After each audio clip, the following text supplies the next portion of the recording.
Salut, bienvenue sur cette vidéo. Aujourd'hui, on a un exercice ici à traiter encore. Parce que traiter des exercices, ça nous facilite la compréhension sur Excel.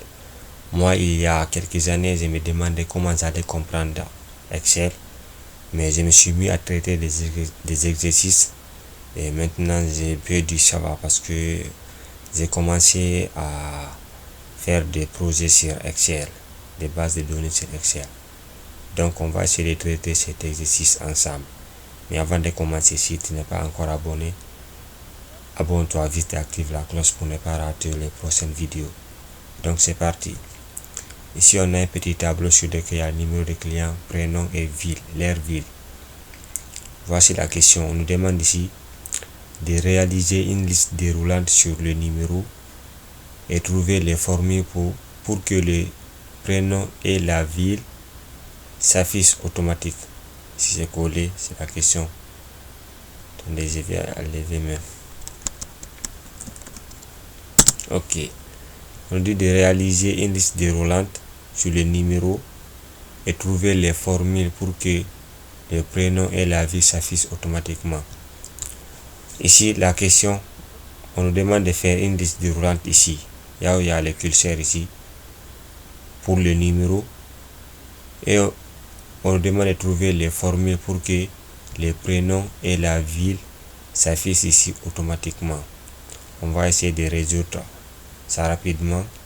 D'abord, on va réaliser la liste déroulante ici pour le numéro. Pour faire ça, on sélectionne devant numéro ici. On vient sur l'onglet données, validation des données. Sur autoriser ici, on prend liste.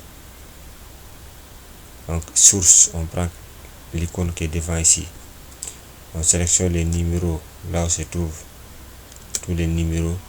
On reclique sur l'icône qui est devant ici. On prend OK.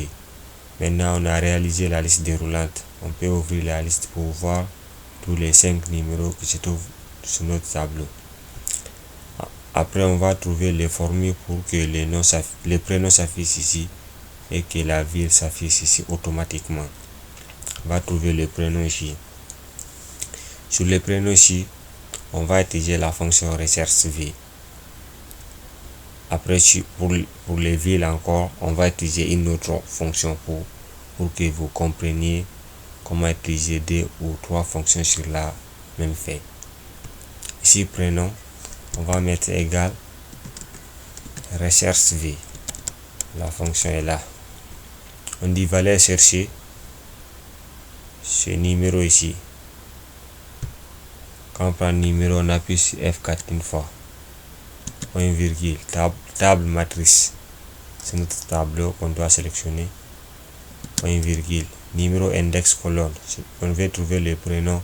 Quand on compte notre tableau N2, les prénoms se trouvent à la deuxième colonne. Donc on va prendre D ici. Point virgule.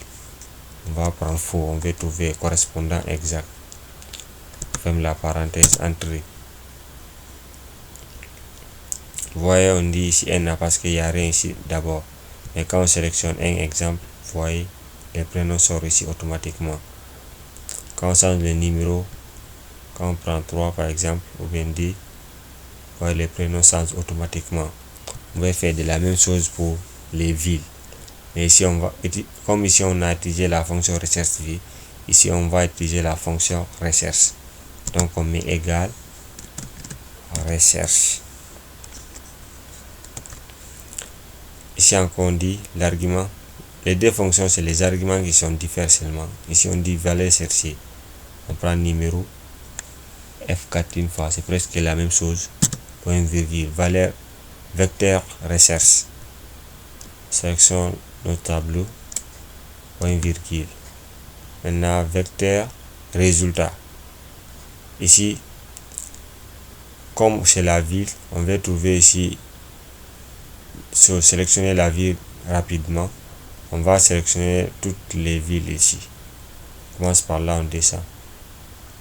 Quand tout est sélectionné, on ferme la parenthèse. Maintenant, on prend OK. Voyons, on dit Pascal, c'est Conakry. Et dans notre tableau, Pascal correspond à Conakry.